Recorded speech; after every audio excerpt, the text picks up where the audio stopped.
Hello learners, आप सभी को प्यार भरा नमस्कार। ज्ञानश्री क्लासेस में आपका बहुत बहुत स्वागत है। यूजी नेट पेपर 1 का हमारा वन शॉट प्रिपरेशन बहुत बेहतरीन चल रहा है और एक वीडियो में आपका लगभग 40-45 मिनट लेते हुए एक यूनिट पूरा कंप्लीट कर देना अपने आप में एक बहुत बड़ी चीज़ है। आपका टाइम सेव होता है और आपको बहुत सारे कॉन्सेप्ट्स अच्छे तरीके से पूरे एक यूनिट का इसी 40-45 मिनट में मिल जाता है। इस सीरीज़ से हम एम कर रहे हैं रिवाइज़ करना जो भी अभी तक हमने पढ़ा है। आपके डाउट्स को लगातार रिजॉल्व किया जा रहा है व्हाट्सएप के डिस्कशन ग्रुप में, जहां पर जो भी आपको डाउट है उसको बिल्कुल सरल भाषा में बिल्कुल स्पष्ट तरीके से मैं रिजॉल्व करता हूं, ताकि दोबारा किसी भी लर्नर को वो डाउट ना हो। और प्रैक्टिस आप लगातार करते रहिए, क्वेश्चंस को बिल्कुल लगातार करते रहना है, मॉक टेस्ट वगैरह लेते रहिए। और जहाँ भी आपको प्रॉब्लम है, जहाँ भी कोई भी अगर आपको परेशानी लगे तो आप बिल्कुल हमसे कनेक्ट करिए व्हाट्सएप के थ्रू, और जैसे ही टाइम मिलेगा तो मैं आपकी क्वेरीज़ को सॉल्व करूंगा। इसी पॉजिटिव नोट के साथ आज के इस यूनिट 4 के वन शॉट वीडियो को स्टार्ट करते हैं। So welcome to the class everyone.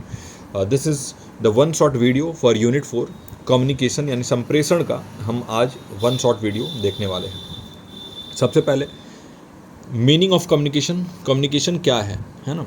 तो देखिए, जो कम्युनिकेशन है ना, ये एक प्रोसेस है इन्फॉर्मेशन को ट्रांसमिट करने का, है ना, थॉट्स को ट्रांसमिट करने का, आइडियाज़ फीलिंग्स को ट्रांसमिट करने का, एक पर्सन से दूसरे पर्सन को, एक पर्सन से ग्रुप को या ग्रुप से ग्रुप को, चाहे आप जैसे भी देखें। तो मतलब संचार सूचना, विचारों और भावनाओं को एक व्यक्ति या समूह से दूसरे व्यक्ति तक पहुंचाने की प्रक्रिया है।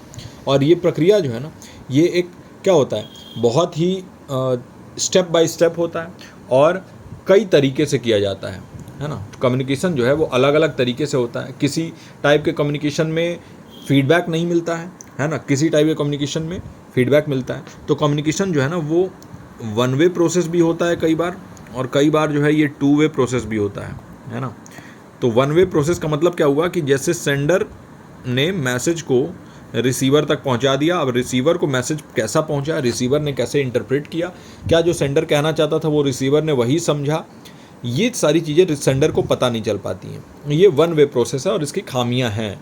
वहीं टू वे प्रोसेस के बारे में बात करें तो जैसे आपका ट्रांजैक्शनल कम्युनिकेशन होता है ना, और इसके अलावा आपका इंटरैक्टिव कम्युनिकेशन होता है। तो वहाँ पर क्या होता है, एक फीडबैक का प्रावधान है। मतलब सेंडर ने मैसेज को एनकोड किया और किसी चैनल के थ्रू रिसीवर को भेजा, रिसीवर ने मैसेज डिकोड किया और फिर फीडबैक दिया, और इस फीडबैक को सेंडर तक पहुंचाया। और फीडबैक देते समय जो रिसीवर है वो सेंडर बन गया और जो सेंडर है वो रिसीवर बन गया, है ना। और वहीं अगर बात करें हम ट्रांजैक्शनल में, तो ये एक ट्रांजैक्शन की तरह काम करता है, जहाँ पर कि एक साथ दोनों व्यक्ति जो है वो एक्टिव नहीं होते हैं, बल्कि वो अलग अलग टाइम पे एक्टिव होते हैं, और वो एक साथ अगर एक्टिव हो तो वो इंटरैक्टिव हो जाएगा, है ना।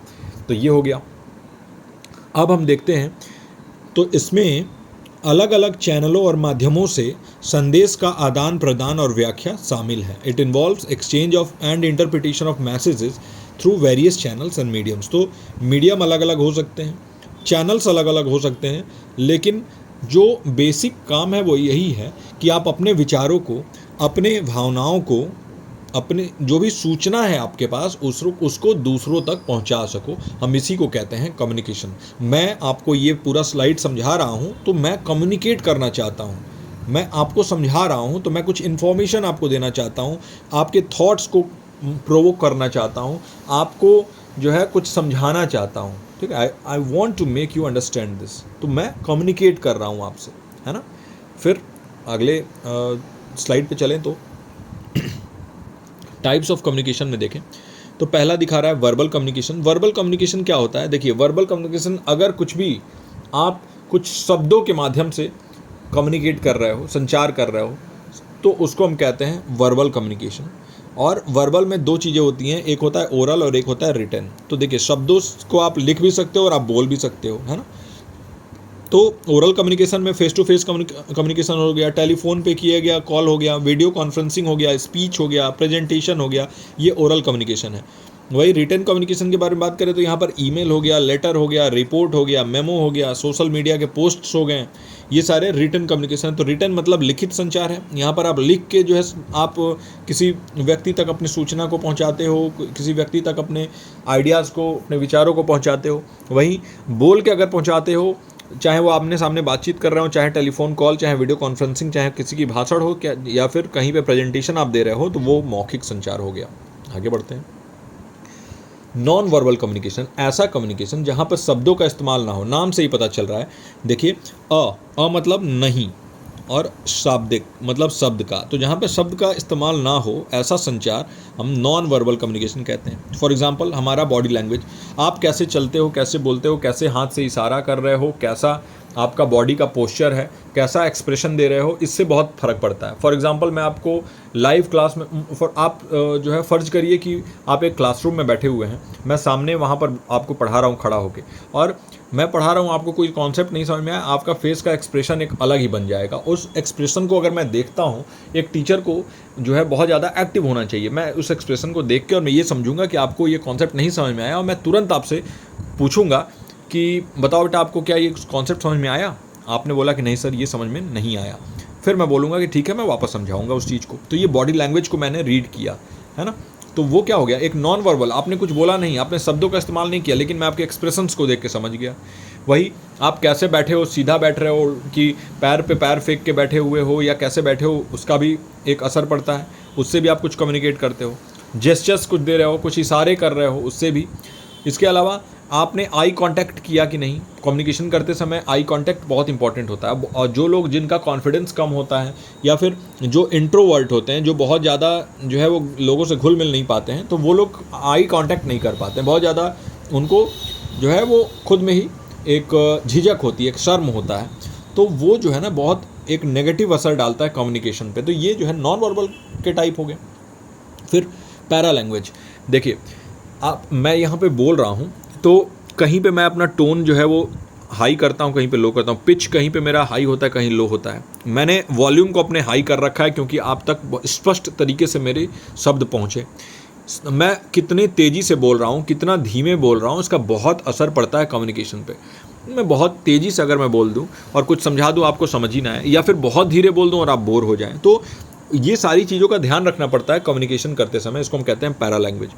प्रॉक्सिमिक्स, तो देखिए ये हमने अभी अभी इसमें रिवीजन क्लासेस में भी पढ़ा कि देखिए स्पेस का कैसे आप यूज़ करते हैं, इस्तेमाल कैसे करते हैं, है ना, कि कितना दूरी मेंटेन करना है एक प्रोफेशनल रिलेशन अगर है तो, कितना दूरी आपको पर्सनल रिलेशन में होता है। तो फॉर एग्जांपल आप अपने घर वालों के साथ बहुत ज़्यादा कंफर्टेबल रहते हो, तो उनके और आपके बीच का स्पेस जो है ना वो कम हो सकता है। वहीं आप ऑफिस में एक जो है पर्टिकुलर स्पेस मेंटेन करते हो, ताकि एक जो है वो वहाँ पर फॉर्मल सेटिंग में एक स्पेस मेंटेन करना जरूरी होता है। इसी को हम कहते हैं प्रॉक्सिमिक्स। इसका जिसको ज्ञान होता है वो बहुत अच्छा काम करता है। अगर हम बात करें कम्युनिकेशन में तो डिस्टेंस और स्पेस के यूज़ को प्रॉक्सिमिक्स कहते हैं। हैप्टिक्स, जहाँ पर आप टच को यूज करके जो है अगर कुछ कम्युनिकेट करते हो, उसको हम कहते हैं हैप्टिक्स। तो नाम से ही समझ में आ रहा है, आपने मोबाइल में हैप्टिक फीडबैक नाम का एक चीज़ सुना होगा। तो फॉर एग्जांपल यूज़र इंटरफेस को जब भी आप मोबाइल में आप यूज़ कर रहे हो, तो कहीं कहीं आपको छोटा छोटा वाइब्रेशन मिलता होगा। जैसे वॉल्यूम अप किया आपने, वॉल्यूम डाउन किया, वहाँ पे वाइब्रेशन हुआ। कुछ जैसे रीसेंट वाले ऐप्स में गए, वहाँ पर वाइब्रेशन हुआ, उसको हम कहते हैं हैप्टिक्स। मतलब यहाँ पर भी टच करके कुछ कम्युनिकेट करना चाहते हो। फॉर एग्जांपल किसी को आप किसी से मिल रहे हो और उसके पीठ पे आप ऐसे आपने पीठ थपथपाया, तो उससे आपने क्या जताया, वो एक साइकोलॉजी का पार्ट है, जहाँ पर आपने दिखाया कि आप जो है उनसे कहीं ना कहीं बड़े हो, है ना। ये सारी चीज़ें, या फिर आप किसी को ऐसे करके बुला रहे हो तो उसको टच किया, वो हैप्टिक्स है। तो इसको भी समझना जरूरी है कि किससे कितना जो है आप टच मेंटेन कर सकते हो। फिर टाइम को कैसे आप यूज़ करते हो, उसको हम कहते हैं क्रोनिमिक्स, है ना, याद रखिएगा। तो ये भी डायरेक्ट क्वेश्चन आ जाता है कि हैप्टिक्स मैच द फॉलोइंग, एक बार आया हुआ था इसका। हैप्टिक्स तो टच, क्रोनिमिक्स तो टाइम से रिलेटेड, प्रॉक्सिमिक्स तो स्पेस और डिस्टेंस रिलेटेड, पैरा लैंग्वेज तो tone, pitch, volume, speaking speed हो गया, बॉडी लैंग्वेज तो gesture, posture, facial expression, eye contact हो गया। तो आपको ये समझ में आ गया कि हैप्टिक्स में आप स्पर्श का उपयोग करते हो। वहीं अगर बात करें क्रोनिमिक्स में, तो यहाँ पर समय का उपयोग के बारे में हम जानते हैं। आगे बढ़ते हैं। तीसरे टाइप का कम्युनिकेशन है इंटरकल्चरल कम्युनिकेशन। यहाँ पर विभिन्न संस्कृति और पृष्ठभूमि के लोगों के बीच संचार शामिल है, जहाँ पर अलग अलग बैकग्राउंड के लोग हों, जहाँ अलग अलग कल्चर से आए हुए लोग हों। फॉर एग्जांपल कोई फॉरेनर है, कोई उसमें बहुत ज़्यादा गरीब भी है, कोई बहुत ज़्यादा अमीर भी है, और उनके बीच में अगर कुछ कम्युनिकेशन हो रहा है, या फिर उनका पूरा परिवेश बदला हुआ है, कोई अफ्रीका से आया हुआ, कोई अमेरिका से है, कोई एशिया से है ना, कोई यूरोप से, तो ये इंटरकल्चरल कम्युनिकेशन हो जाएगा। और यहाँ पर एक तो आपको जो है, जो भी मतभेद है, सांस्कृतिक मतभेद, उनको समझना और उनकी रिस्पेक्ट करना, है ना, उनका सम्मान करना, क्योंकि हर इंसान अलग है, उनकी भाषा अलग है, उनका बोलने का ढंग अलग है, वहाँ पर अलग जेस्चर, अलग पोस्चर चलता है। कहीं पर आपने ऐसे झुक के और नमस्कार किया तो हो सकता है किसी कल्चर में वो बहुत ज़्यादा बुरा माना जाता हो और किसी कल्चर में अच्छा माना जाता हो। तो ये सारी चीज़ों को, कल्चरल डिफरेंसेस को ध्यान में रखते हुए, और जो मिसअंडरस्टैंडिंग हो सकते हैं इन कल्चरल डिफरेंसेस की वजह से, उनको ओवरकम करना, उनके ऊपर काबू पाने पर ध्यान केंद्रित होना चाहिए। अगर हम इंटर कल्चरल कम्युनिकेशन कर रहे हैं, दो कल्चर, इंटर मतलब क्या होता है, दो चीज़ के बीच में, तो इंटर कल्चरल मतलब दो कल्चर के बीच में हो गया, दो या दो से अधिक। फिर यहाँ पर आ गया ग्रुप कम्युनिकेशन, जहाँ पर समूह संचार होता है, और यहाँ पर एक ग्रुप सेटिंग में, एक समूह सेटिंग के भीतर बातचीत या फिर जो भी आप इंटरेक्ट करते हो वो शामिल है। जैसे आप मीटिंग में टीम वर्क और ग्रुप डिस्कशन करते हो, वहाँ पर आप जो है ना ग्रुप कम्युनिकेशन करते हो। और ग्रुप कम्युनिकेशन करते समय समन्वय, सहयोग और समूह की गतिशीलता बहुत इंपॉर्टेंट है। तो यहाँ पर कोऑर्डिनेट करके चलना होता है, सबको लेके साथ चलना होता है। ये नहीं है कि सिर्फ आप ही बोल रहे हो, कोलैबोरेट करना होता है, सबका साथ इसमें चाहिए। और देखिए, ग्रुप डायनेमिक्स को मैनेज करने की एबिलिटी चाहिए, जो समूह की गतिशीलता है इसको भी मैनेज करना आना चाहिए, बहुत इंपॉर्टेंट है ग्रुप कम्युनिकेशन के लिए। फिर आपके और हमारे लिए सबसे इम्पॉर्टेंट, क्योंकि आप और जो है मैं, हम लोग असिस्टेंट प्रोफेसर बनने वाले हैं, तो उसके लिए आपको क्लासरूम कम्युनिकेशन बहुत अच्छे तरीके से आना चाहिए। तो कक्षा संचार यानी क्लासरूम कम्युनिकेशन में क्या होता है, जो शिक्षक हैं, जो शिक्षार्थी हैं, इनके बीच में बातचीत होता है, इनके बीच में इंटरेक्शन होता है ना, आदान प्रदान होता है ज्ञान का। और एक एजुकेशनल सेटिंग में ये सारी चीज़ें होती हैं, क्योंकि आप स्कूल जाते हैं, कॉलेज जाते हैं, यूनिवर्सिटी में जाते हैं, वहाँ पर एक क्लास बना हुआ है, एक पर्टिकुलर स्पेस है जहाँ पर आप और आपके जो शिक्षार्थी हैं इनके बीच में कम्युनिकेशन होगा। इसको हम कहते हैं क्लासरूम कम्युनिकेशन। यहाँ पर आप पढ़ाई से रिलेटेड जो निर्देशात्मक संचार है वो कर सकते हैं, फीडबैक यानी प्रतिक्रिया ले सकते हैं, और फैसिलिटेशन कर सकते हो आप लर्निंग के लिए, कि बच्चों को कहाँ प्रॉब्लम आ रहा है, जहाँ भी उनको सुविधा की ज़रूरत है, जहाँ भी अगर सहयोग की ज़रूरत है वहाँ पर आपने सहयोग प्रदान किया, तो उसको हम कहते हैं क्लासरूम कम्युनिकेशन। तो क्लासरूम कम्युनिकेशन में भी आपको बायस नहीं होना चाहिए। वहाँ पर अलग अलग पृष्ठभूमि से आने वाले बच्चे हैं, उनका ध्यान रखना होता है। हर बच्चा अपने साथ कुछ ना कुछ अनुभव लेके आता है ना, तो जो उनका अनुभव है उसके ऊपर आपको बिल्ड करना है। तो बिल्ड अपॉन एक्सपीरियंसेस, जो भी एक्सपीरियंस साथ में लाता है उसके ऊपर बिल्ड करना होता है नॉलेज को। तो नॉलेज बिल्ड अपॉन एक्सपीरियंसेस बहुत ध्यान में रखना होता है। फिर यहाँ जो आपका क्लासरूम होता है ना, वो एक तरीके से देखो तो उसमें बहुत ज़्यादा एक डायनेमिक वहाँ पर माहौल होता है, एक डायनेमिक इन्वायरमेंट होता है। तो उस डायनेमिक्स का यूज करना है। कहीं भी किसी भी बच्चे को, चाहे वो तेज़ हो पढ़ने में, चाहे वो कॉम्पेरेटिवली अच्छा ना हो, आपको बायस नहीं होना है, किसी भी तरीके का भेदभाव नहीं करना है, और सबको साथ लेकर चलना है ना। चाहे वो फिजिकली वीक एंड डिसेबल्ड हो, चाहे नॉर्मल हो, चाहे वो बिल्कुल जो है हम बोले तो बहुत तेज़ हो, है ना, इन सभी को साथ में लेकर चलना होता है। तो क्लासरूम का कम्युनिकेशन बहुत इंपॉर्टेंट है। अगर हम विशेषताओं के बारे में बात करें कम्युनिकेशन के, तो देखिए, जो भी आप कम्युनिकेशन कर रहे हो वो प्रासंगिक होना चाहिए, कॉन्टेक्स्ट में होता है कम्युनिकेशन, किस संदर्भ में आप बात कर रहे हो बहुत इंपॉर्टेंट होता है। तो कम्युनिकेशन जो है ना वो कॉन्टेक्स्ट से इन्फ्लुएंस होता है, जहाँ पर ये हो रहा है, और वहाँ पर फिजिकल, सोशल, कल्चरल और साइकोलॉजिकल फैक्टर्स सारे जो है काम आते हैं। तो यानी संचार उस संदर्भ से प्रभावित होता है जिसमें यह होता है, जिसमें शारीरिक, सामाजिक, सांस्कृतिक और मनोवैज्ञानिक कारक शामिल होते हैं।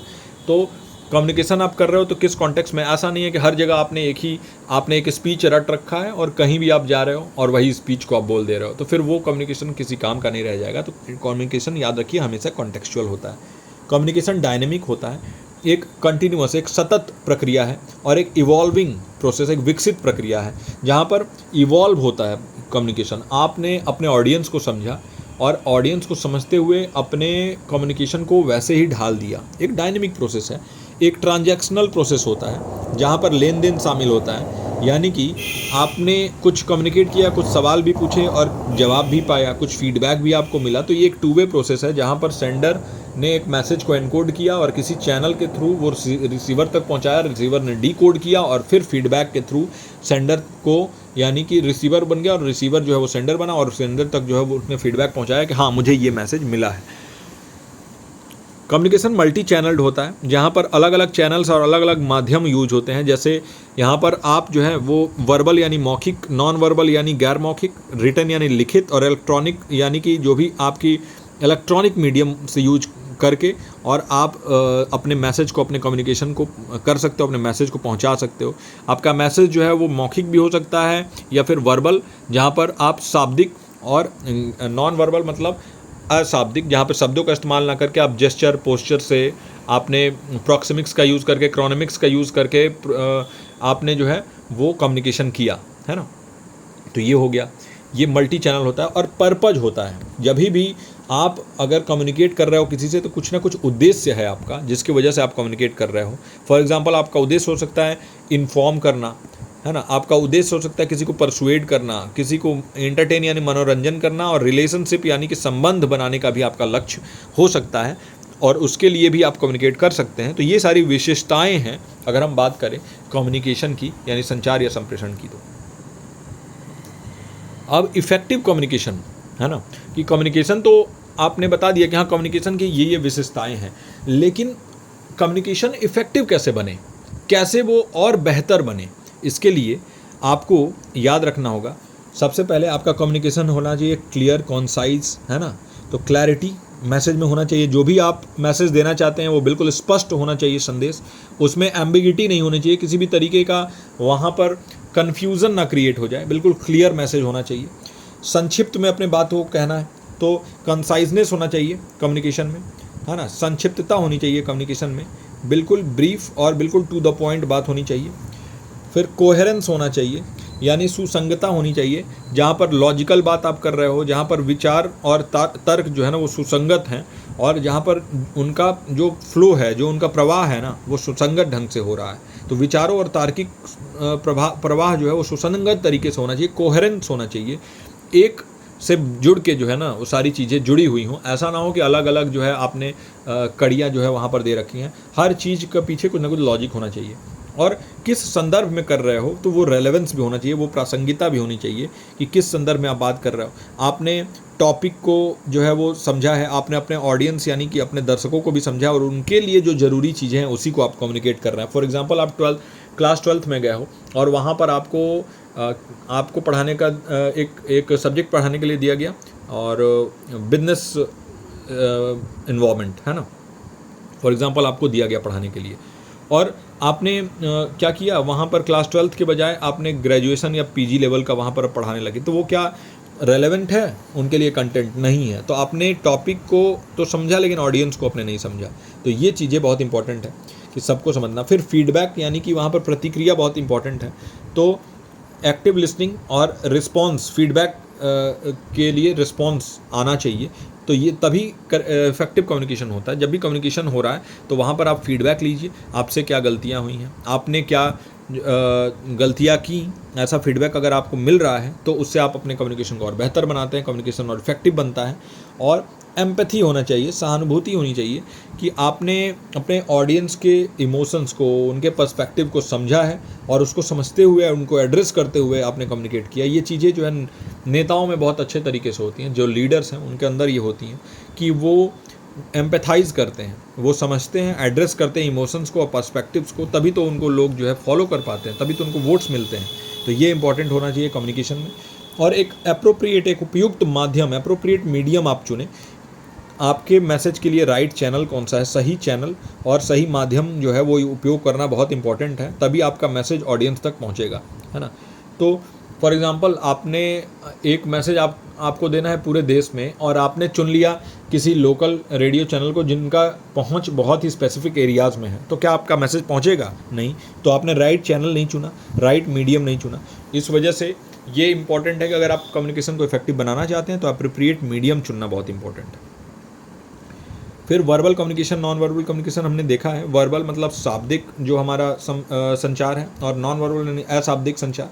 तो यहाँ पर शाब्दिक संचार में क्या है, इसका एडवांटेज है वर्बल कम्युनिकेशन का कि ये डायरेक्ट होता है, इसमें फीडबैक बहुत जल्दी मिलता है, इमीडिएट मिलता है, तत्काल मिलता है, और इसमें एक व्यक्तिगत स्पर्श होता है, एक पर्सनल टच होता है। लेकिन इसके डिसएडवांटेज क्या है कि कई बार इसकी जो है गलत व्याख्या कर ली जाती है, और रिकॉर्डों की कमी होती है, क्योंकि ये लिखित नहीं होता है तो ये रिकॉर्ड नहीं रहता है। नॉन वर्बल के बारे में बात करें तो इसका एडवांटेज है कि देखिए ये कॉम्प्लीमेंट और रीइंफोर्स करता है वर्बल कम्युनिकेशन को, यानी आप बोलते हुए भी कुछ लिख के भी दे सकते हो, और इसके अलावा ये आप बोलते हुए भी जो है वो कुछ इशारे कर सकते हो। और फॉर एग्जांपल आपने एक स्पीच आप दे रहे हो और उसके बीच में आप इशारे कर रहे हो, आप जेस्चर्स कर रहे हो, आप ऑडियंस को जो है वो कहीं ना कहीं एक्टिव रख रहे हो, तो कॉम्प्लीमेंट करता है वर्बल कम्युनिकेशन को, यानी कि पूरक के तौर पे काम करता है। मौखिक संचार, मौखिक नहीं शाब्दिक संचार हम बोलेंगे, है ना, तो इसको पूरक के तौर पे काम करता है और इमोशंस और एटीट्यूड्स को बताया है, भावनाओं को और दृष्टिकोणों को बताता है। आप सपोज करिए कि दो लीडर्स हैं, एक जो बहुत अपने हाथ का इशारा करके बहुत एक्टिव होके स्टेज पे और इशारों से जो है स्पीच दे रहे हैं, और एक है जो कि बिल्कुल ही बुत बने हुए हैं और बिल्कुल ही एक स्टैचू की तरह आ रहे हैं और अपना भाषण जो है उन्होंने पढ़ा और चले गए। तो बताइए दोनों में कितना डिफरेंस हो जाएगा, बहुत ज़्यादा, है ना। जो इशारे कर रहे हैं, जो अपने हाथ का, जो अपने स्पेस का बढ़िया इस्तेमाल कर रहे हैं, उनका स्पीच हमेशा बेहतर माना जाएगा, है ना। तो ये चीज़ें जो है ना कॉम्प्लीमेंट करती हैं, लेकिन डिसएडवांटेज ये है कि कई बार जो है ना ये नॉन वर्बल कम्युनिकेशन जो है ये अस्पष्ट होता है। अगर सिर्फ इनको वर्बल के साथ आप यूज़ ना करके और ऐसे यूज कर लो तो कोई समझ ही नहीं पाएगा। फिर कल्चरल डिफरेंसेस भी होती हैं कई बार, तो आपके किए गए इशारे हो सकता है कि दूसरे कल्चर में उसको गलत माना जाता हो, तो ये भी एक डिसएडवांटेज होता है नॉन वर्बल कम्युनिकेशन, अशाब्दिक संचार का। इंटर कल्चरल कम्युनिकेशन के इंपॉर्टेंस के बारे में बात करें तो देखिए दो कल्चर्स के बीच में होता है, ये तो आपको मालूम है। ये कहीं ना कहीं विविध, यानी कि बहुत ज़्यादा डाइवर्स ग्रुप में विविध समूहों के बीच समझ और सहयोग को बढ़ावा देता है, यानी उनके बीच अंडरस्टैंडिंग और कोऑपरेशन को जो है वो कहीं ना कहीं प्रमोट करता है। चैलेंज हो सकता है कि यहाँ लैंग्वेज बैरियर होता है। फॉर एग्जांपल एक चाइनीज आ गए और एक इंडियन डिप्लोमेट हैं, दोनों के बीच में अगर कुछ वार्तालाप हो रहा है, या फिर कोई रशियन डिप्लोमेट हैं और एक इंडियन डिप्लोमेट है, उनके बीच में कुछ वार्तालाप हो रहा है, तो आप देखते हो वहाँ पर ट्रांसलेटर लगा होता है कान में, और कुछ समय का जो है वो कहीं ना कहीं 3-4 सेकंड का डिले हो जाता है, वो कुछ कहते हैं और वो कुछ समझते हैं, तो वो कहीं ना कहीं जो है ना एक लैंग्वेज का बैरियर जो है वो एक पर्सनल टच देने में कहीं ना कहीं एक दिक्कत पैदा करता है। फिर कल्चरल डिफरेंसेज हैं, एक दूसरे कल्चर को ना समझ पाना भी, है ना, ये चीज़ है। फिर स्टीरियोटाइप कर दिया जाता है, कई बार कई चीज़ों को रूढ़िवादित कर दिया जाता है, और एथनोसेंट्रिज्म होता है जहाँ निवंशवाद होता है। ये सारी चीज़ें चैलेंज होती हैं। स्ट्रेटजीज़ के बारे में बात करें तो देखिए एक्टिव लिसनिंग, अगर अच्छे तरीके से सक्रिय होकर आप सुनोगे, सांस्कृतिक जागरूकता, कल्चरल अवेयरनेस रखोगे और सेंसिटिव रहोगे, संवेदनशील रहोगे, किसी का मजाक नहीं उड़ाओगे किसी भी कल्चर का, तो इससे जो है ना आप सीख पाओगे दूसरे कल्चर्स के बारे में, और जो धारणाएं हैं उनसे बच सकोगे, और इंटरकल्चरल कम्युनिकेशन और बेहतर आप बना पाओगे। तो ये हो गया। वही अगर हम बात करें ग्रुप कम्युनिकेशन की, तो यहाँ पर देखिए रोल्स इन ग्रुप्स अगर देखें तो यहाँ पर लीडर होता है, फैसिलिटेटर, रिकॉर्डर, टाइम कीपर और पार्टिसिपेंट्स होते हैं। ग्रुप डायनेमिक्स के बारे में बात करें तो एक इंटरेक्शन पैटर्न होता है, पावर डिस्ट्रीब्यूशन यहाँ होता है, कॉन्फ्लिक्ट रेजोल्यूशन के लिए यूज किया जाता है, और डिसीजन मेकिंग प्रोसेसेस। और अगर हम बात करें कि इफेक्टिव ग्रुप कम्युनिकेशन कैसे होता है, देखिए अगर आप क्लियर गोल रखें, लिसनिंग एक्टिव रखें, यानी सक्रिय तरीके से सुने, और सभी सदस्यों को जो है वो सम्मान दें, रिस्पेक्ट दें, कंस्ट्रक्टिव फीडबैक, रचनात्मक प्रतिक्रिया लें, और इफेक्टिव कॉन्फ्लिक्ट रेजोल्यूशन करें, जिससे कि किसी भी तरीके का संघर्ष जो है वो उसका समाधान हो जाए। अगर इतना आप करते हो तो ग्रुप कम्युनिकेशन और इफेक्टिव बनेगा और बेहतर बनेगा, है ना। क्लासरूम कम्युनिकेशन कैसे आप बेहतर बना सकते हो, इसके लिए देखिए आप जो है ना जो भी निर्देश दें वो स्पष्ट तरीके से दें, जो भी इंस्ट्रक्शन दे वो स्पष्ट तरीके से दें, जो भी बच्चों को डाउट आए उसको रिजॉल्व करें। बिल्कुल ही जब आप कुछ कह रहे हो तो उसको बिल्कुल स्पष्ट तरीके से कहें, और इंटरैक्टिव टीचिंग मेथड्स का यूज़ करें, जहाँ पर आप जो है ना बच्चों को भी शामिल कर रहे हैं अपने पढ़ाने की विधि में, टीचिंग मेथड में।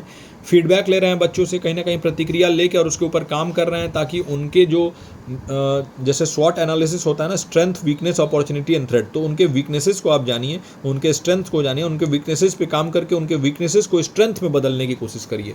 फिर यानी उनके कमजोरियों को जानिए और उनकी मजबूती को समझिए, उनको कमजोरियों को उस पर काम करके उनकी मजबूती के रूप में उसको बदलने की पूरी चेष्टा करिए। इसके बाद आपने एक इंक्लूसिव इन्वायरमेंट बनाना है, जहाँ पर समावेशी वातावरण हो, हर बच्चा जो है ना वो क्लासरूम में इंक्लूड हो, ऐसा ना लगे कि वो अलग थलग हो रहा है। तो ये सारी चीज़ें हैं। और क्लासरूम में स्टूडेंट इंटरेक्शन भी होता है, जिससे पीयर लर्निंग बढ़ता है, यानी छात्र भी छात्र से बातचीत करके और कहीं ना कहीं लर्निंग को बेहतर बनाते हैं। ग्रुप एक्टिविटीज़ वो आपस में कर सकते हैं, वो कहीं ना कहीं सहयोगी परियोजनाएं यानी कोलैबोरेटिव प्रोजेक्ट्स कर सकते हैं। और टीचर स्टूडेंट का इंटरेक्शन के बारे में अगर बात करें तो यहाँ पर देखिए इंस्ट्रक्शनल कम्युनिकेशन होता है, जो पढ़ाई से रिलेटेड जो भी संचार होता है वो होता ही है। क्लासरूम मैनेजमेंट एक इम्पॉर्टेंट चीज़ है, जहाँ पर क्लासरूम में बहुत ज़्यादा नॉइज़, बहुत ज़्यादा शोर नहीं आनी चाहिए, और टीचर जो है ना वो एक तरीके से मॉडल के तौर पे काम करता है, एक तरीके से रोल मॉडल जो होता है ना बच्चों के लिए बने, नीट एंड क्लीन कपड़े पहने, बहुत अच्छे ढंग से खड़े हों, बहुत अच्छे ढंग से चलें, किसी को डांटे ना, बहुत प्यार से समझाएं और मोटिवेट भी करें। ऐसे टेक्निक्स भी रहें जहाँ पर आप जो है ना वो कहीं ना कहीं अभिप्रेरणा जो है वो दें। इससे बच्चे जो हैं और ज़्यादा अच्छा करेंगे क्लास में, उनके क्लासरूम कम्युनिकेशन में ये सारी चीज़ें बहुत इंपॉर्टेंट हैं। अब हम आ जाते हैं प्रक्रिया, जो संचार की प्रक्रिया है, जो प्रोसेस ऑफ कम्युनिकेशन है। तो सबसे पहले कम्युनिकेशन में कौन होते हैं? जो सेंडर होता है, जो प्रेषक होता है, वो ये व्यक्ति होता है जो संदेश जहाँ से शुरू होता है, जो संदेश शुरू करता है। तो the person who initiates the message, जिन्होंने सोचा कि हाँ मुझे मैसेज भेजना है, जिन्होंने मैसेज भेजा उसको हम कहते हैं सेंडर। इन्होंने क्या किया? मैसेज को एनकोड किया, यानी अपने विचारों को अपने शब्दों में परिवर्तित किया, कन्वर्ट किया। अपने जो भी उनके विचार हैं उनको कुछ सिंबल्स जैसे वर्ड्स के थ्रू, जेस्चर्स के थ्रू उन्होंने कन्वर्ट किया। फिर उस मैसेज को जो है ना, जो भी मैसेज है उसको एक जगह इन्होंने पिरोया, एक जगह उसको रखा ताकि इसको कम्युनिकेट किया जा सके। फिर इन्होंने एक चैनल चुना, एक मीडियम चुना जिसके थ्रू इस मैसेज को ये भेजेंगे, और वो जो है बोल के भी भेज सकते हैं, लिख के भी भेज सकते हैं, इलेक्ट्रॉनिक मीडियम हो सकता है, ऑफलाइन भी हो सकता है, यानी आप जो है वो फेस टू फेस भी कह सकते हैं। तो ये मीडियम हो गया। फिर रिसीवर वो पर्सन होता है जिन्होंने मैसेज को रिसीव किया, फिर जो यहाँ पे इनकोड किया गया था इसको इन्होंने डिकोड किया, है ना, वापस से इन्होंने इंटरप्रेट किया कि क्या क्या सिंबल्स, क्या क्या चीज़ें जो है सेंडर ने भेजी हैं, इसको समझा, इसको समझने की कोशिश की, और फिर इन्होंने फीडबैक दिया वहाँ से, जो भी रिसीवर का रिस्पॉन्स है कि भाई मैसेज के लिए कि हाँ ये उनका अपना जवाब दिया उन्होंने, और जवाब के थ्रू भी ये पता चल जाएगा कि जो ये मैसेज देना चाहते थे सेंडर, वो सही मैसेज वो समझे हैं कि नहीं, और दूसरी चीज़ कि उनका जवाब भी मिल जाएगा। और नॉइज़ एक बहुत इंपॉर्टेंट चीज़ हो जाती है। ये जो है ना, किसी भी तरीके का अगर कोई प्रॉब्लम, कोई इंटरफेरेंस आ जाए जिससे कि जो मैसेज है उसकी क्लैरिटी इफेक्ट हो जाए, तो उसको हम कहते हैं नॉइज़ यानी शोर। तो कोई भी हस्तक्षेप जो संदेश की स्पष्टता को प्रभावित करता है, ये फिजिकल हो सकता है, ये साइकोलॉजिकल हो सकता है ना, तो ये मनोवैज्ञानिक, ये शारीरिक हो सकता है, ये इसको हम कहते हैं नॉइज़। तो ये कम्युनिकेशन प्रोसेस होता है। देखिए, सेंडर एनकोड किया मैसेज को, एक मीडियम के थ्रू भेजा, इन्होंने डिकोड किया, फिर रिसीवर ने एक फीडबैक दिया सेंडर को, है ना। तो ये एक टू वे प्रोसेस हो गया, और ये कम्युनिकेशन का पूरा एक ओवरऑल प्रोसेस होता है। कम्युनिकेशन करते समय, संचार करते समय बहुत सारी बाधाएं, बहुत सारे बैरियर्स भी आ जाती हैं, और ये बैरियर्स निम्न प्रकार के हैं। सबसे पहला फिजिकल यानी भौतिक बाधाएं, फिजिकल बैरियर, जहाँ पे दूर होने की वजह से हो सकता है कि आपने किसी को बोला और उसके और आपके बीच में डिस्टेंस बहुत ज़्यादा है, जिस वजह से उनको अच्छे से वो समझ में नहीं आया मैसेज। फिर शोर बहुत ज़्यादा हो, नॉइज़ हो, कुछ ना कुछ प्रॉब्लम आ जाए, टेक्निकल एरर आ जाए, या फिर आप जहाँ बैठे हो वहाँ भी बहुत ज़्यादा शोर हो, तो उससे भी ये एक फिजिकल बैरियर के तौर पे काम करेगा। फिर इन्वायरमेंटल फैक्टर्स हों, कुछ ना कुछ जो है पर्यावरणीय कारक हों, बहुत तेज़ हवाएं चल रही हैं, है ना, या फिर जो भी चीज़ें हैं, जो बहुत ज़्यादा आवाज़ आ रहा है, कहीं से कुछ इंडस्ट्रियल प्रोसेसेस चल रही हैं, तो वो फिजिकल बैरियर के तौर पे काम किया। वही साइकोलॉजिकल बैरियर यानी मनोवैज्ञानिक बाधाएं जो हैं, तो किसी का कोई इमोशनल हो सकता है, और इस वजह से हो सकता है कि वो आपके बताए हुए संदेश को समझे ही ना, क्योंकि उसका इमोशंस जो है वो अलग है, उसका एटीट्यूड अलग है, वो उसके अंदर पूर्व धारणा, कई लोग ऐसे होते हैं ना जो एक तरीके के चीज़ों को फॉलो करते हैं, और उनको आप कुछ भी नया बताओगे तो वो सीखेंगे नहीं, क्योंकि धीरे धीरे इंसान की फ्लेक्सिबिलिटी ख़त्म हो जाती है। छोटे बच्चे हर चीज़ को मान लेते हैं, लेकिन बड़े लोग धीरे धीरे करके, है ना, वो उनके अपने विचार बन जाते हैं, और उनके विचार से उनको हिला पाना बहुत मुश्किल होता है। तो एक परसेप्शन, एक धारणा वो बना लेते हैं। उनकी मानसिक स्थिति अगर किसी की ठीक नहीं है तो वो भी मैसेज को नहीं समझ सकता है। फिर कहीं ना कहीं लैंग्वेज से रिलेटेड जो बैरियर्स होते हैं, इसको हम कहते हैं सेमांटिक बैरियर्स। तो लैंग्वेज, जैसे हो सकता है आपने भाषा की वजह से कुछ गलत समझ लिया मैसेज को, या फिर कुछ जार्गन बोल दिया गया, जैसे कोई जो है वो किसी को, आप जो है, कई बार ऐसा होता है ना कि आपको कि हाँ बहुत अच्छा, बहुत अच्छे, ठीक काम किए हो ये, है ना।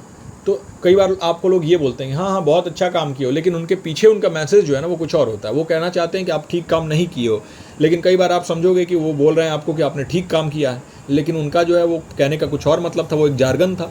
तो ये चीज़ें जो है ना, और एम्बिगियस वर्ड, आप कई बार अस्पष्ट शब्द जो हैं वो भी आपके लिए प्रॉब्लमेटिक हो सकते हैं, आपके जो है मैसेज को कहीं ना कहीं वो इफेक्ट कर सकते हैं। फिर कल्चरल बैरियर्स हमने देखा कि जो सांस्कृतिक बाधाएं हैं, कई बार अलग अलग कल्चर में अलग अलग नॉर्म्स होते हैं, अलग अलग मानदंड होते हैं, अलग अलग मूल्य, अलग अलग जो है प्रथाएं होती हैं, और इनके बीच में जो अंतर है ना, इससे भी आपका जो संदेश है वो प्रभावित हो सकता है, जो कम्युनिकेशन यानी संचार है वो जो है प्रभावित हो सकता है।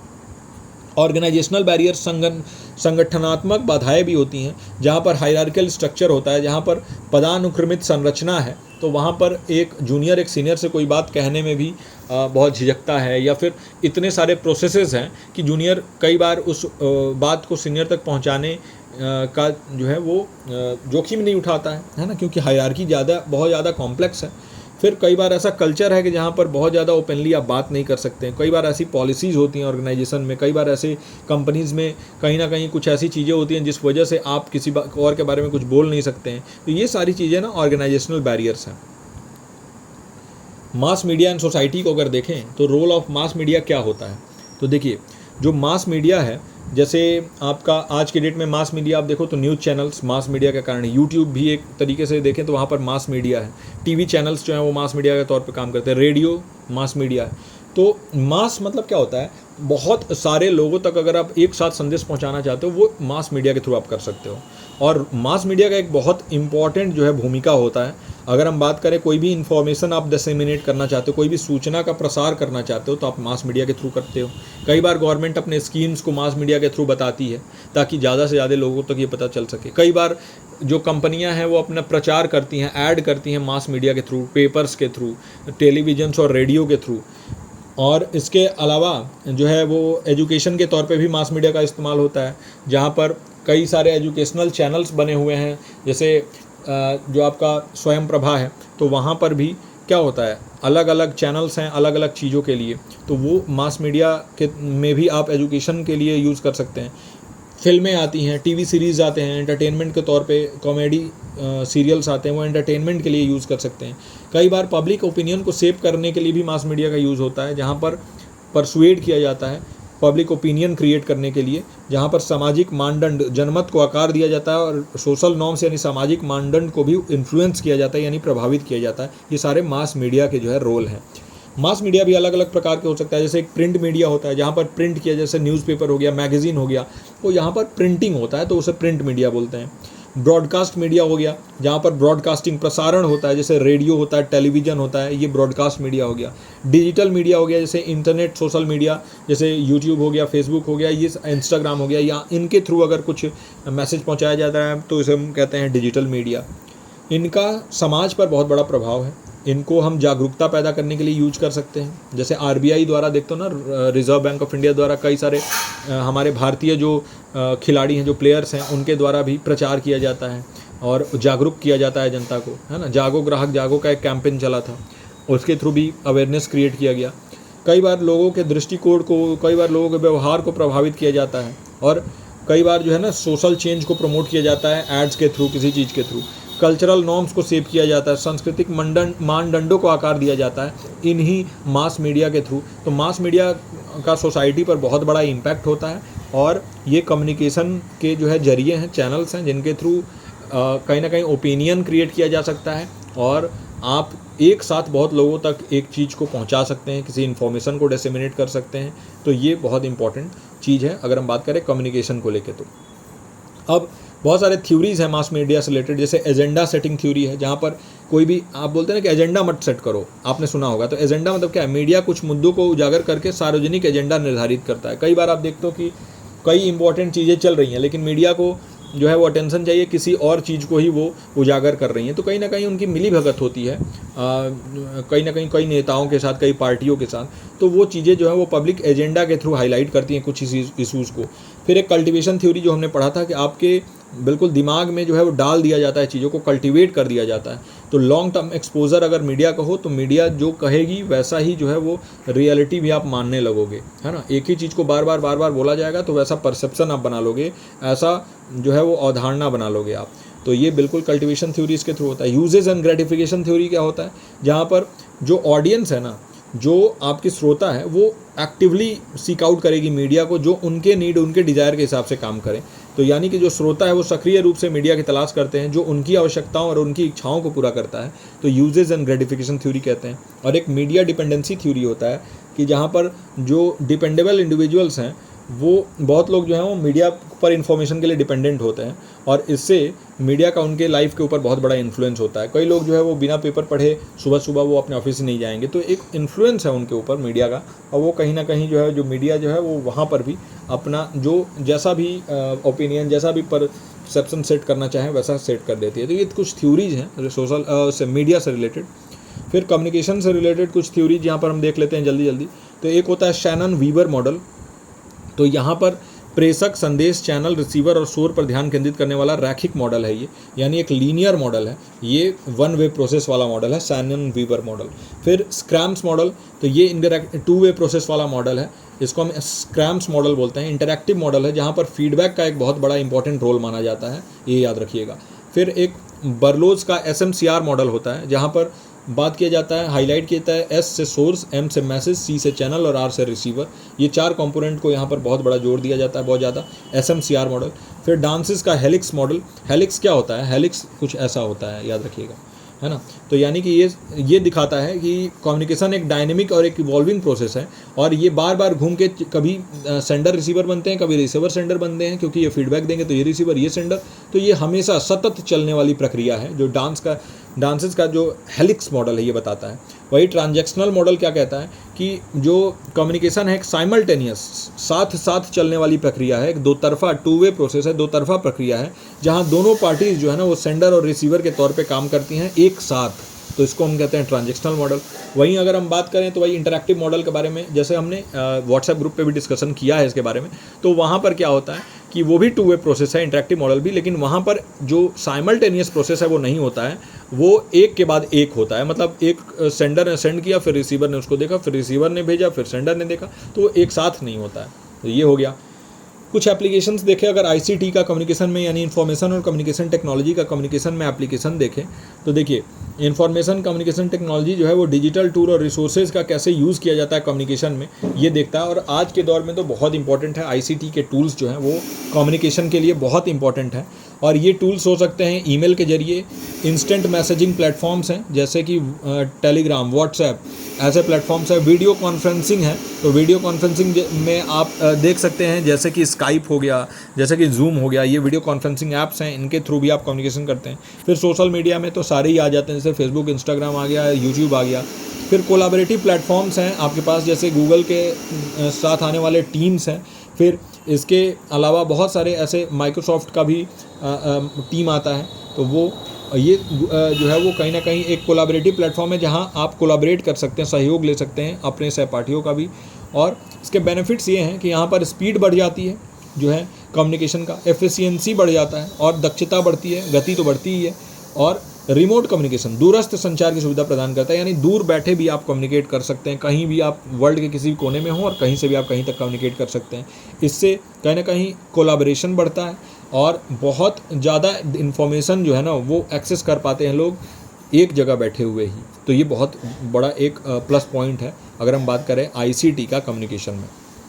कम्युनिकेशन में रिसर्च को अगर हम देखें तो देखिए क्वालिटेटिव रिसर्च होता है जो कि इसका फोकस होता है कम्युनिकेशन को समझना, इंटरव्यूज़, फोकस ग्रुप्स और कंटेंट एनालिसिस के थ्रू। वहीं ये सारी चीज़ें हम पढ़ चुके हैं। क्वांटिटेटिव को हम जो है सर्वे, एक्सपेरिमेंट और स्टैटिस्टिकल एनालिसिस के थ्रू कम्युनिकेशन पैटर्न्स और इफेक्ट्स को देखना, ये क्वांटिटेटिव यानी मात्रात्मक अनुसंधान के थ्रू हम देखते हैं। और मिक्स्ड मेथड होते हैं, मिश्रित तरीके, जहाँ पर एक व्यापक समझ के लिए हम क्वांटिटेटिव और क्वालिटेटिव यानी कि गुणात्मक यानी हो गया आपका क्वालिटेटिव, और मात्रात्मक यानी कि क्वांटिटेटिव दृष्टिकोण को जोड़ने वाली जो है चीज़ों को यूज़ करके, मेथड्स को यूज़ करके, और हम अंडरस्टैंडिंग को जो है और ज़्यादा बेहतर बनाते हैं कम्युनिकेशन के लिए। कम्युनिकेशन एथिक्स बहुत इंपॉर्टेंट है। जब भी आप कम्युनिकेट करते हो तो वहाँ पर बहुत ज़्यादा एथिकल होना पड़ेगा, आपको अपने मूल्यों पर बहुत ध्यान देना पड़ेगा। तो ऑनेस्टी रखें, जब भी आप कम्युनिकेट करें तो बिल्कुल ईमानदारी से संचार करें, और इंटीग्रिटी रखें, अखंडता रखें, और रिस्पेक्ट रखें। जो जिससे भी आप कम्युनिकेट कर रहे हो सकता है दूसरे कल्चर से आ रहे हों, उनकी पृष्ठभूमि अलग हो, वो आपकी भाषा को ना समझते हो और उनकी भाषा अलग हो, उनका ढंग अलग हो, तो उसको आप कहीं ना कहीं, उनके पहनावा अलग हो तो उसको आप मजाक ना उड़ा के उसकी रिस्पेक्ट करें। एक म्यूचुअल रिस्पेक्ट इंपॉर्टेंट होता है कम्युनिकेशन के लिए। आपसी जो रिस्पेक्ट होता है, आपस में जब भी सम्मान आप देते हैं तभी जाके कम्युनिकेशन बेहतर बनता है। और प्रिंसिपल्स के बारे में बात करें कम्युनिकेशन एथिक्स के लिए, तो देखिए एक्यूरेट चीज़ें यूज़ करें, एक्यूरेट इन्फॉर्मेशन यूज़ करें, निष्पक्षता रखें, फेयरनेस रखें, गोपनीयता रखें। कोई भी कम्युनिकेशन अगर ऐसा कर रहे हैं, आपको कोई सामने वाली जो पार्टी जिससे भी आप कम्युनिकेट कर रहे हो वो कुछ अगर ऐसा चीज़ आपको बता रहा है जो गोपनीय होना चाहिए, तो उसको आप कहीं ना कहीं पब्लिक ना करें। और सभी पार्टीज़ जो भी कम्युनिकेशन में इन्वॉल्व हो उनके लिए रिस्पेक्ट इंपॉर्टेंट है, तो सभी पक्षों के लिए सम्मान जो है बहुत ज़रूरी है। कम्युनिकेशन एथिक्स रखना बहुत इंपॉर्टेंट है if you want to make your communication more and more effective. तो ये था पूरा का पूरा एक यूनिट कम्युनिकेशन का जिसे हमने पूरा किया 40 मिनट में। आई होप कि आज के इस लेक्चर में, आज के इस वन शॉट वीडियो में आपको बहुत ज़्यादा मज़ा आया हो, बहुत ज़्यादा अच्छा लगा हो। और ऐसे ही बने रहिए ज्ञानस्थली क्लासेस के साथ। और मैं मिलता हूँ आपसे अगले वन शॉट रिवीजन में। आपका क्या प्रतिक्रिया है, क्या फीडबैक है, वो ज़रूर दीजिएगा व्हाट्सएप के थ्रू। और जो भी आपके डाउट्स हैं वो वहाँ पर आप पूछ सकते हैं, मैं उनको रिजॉल्व करने की पूरी कोशिश करूँगा। एग्ज़ाम अब बहुत कम समय बचा है, आज 10 तारीख हो चुका है, तो बिल्कुल समय आपके पास ज़्यादा नहीं है। तो आप बिल्कुल अच्छे से जो है वो अपने तैयारी में लग जाइए। और मैं मिलता हूँ आपसे अगले वन शॉट वीडियो में। टिल देन आप अपना और अपनों का ख्याल रखिए। नमस्कार।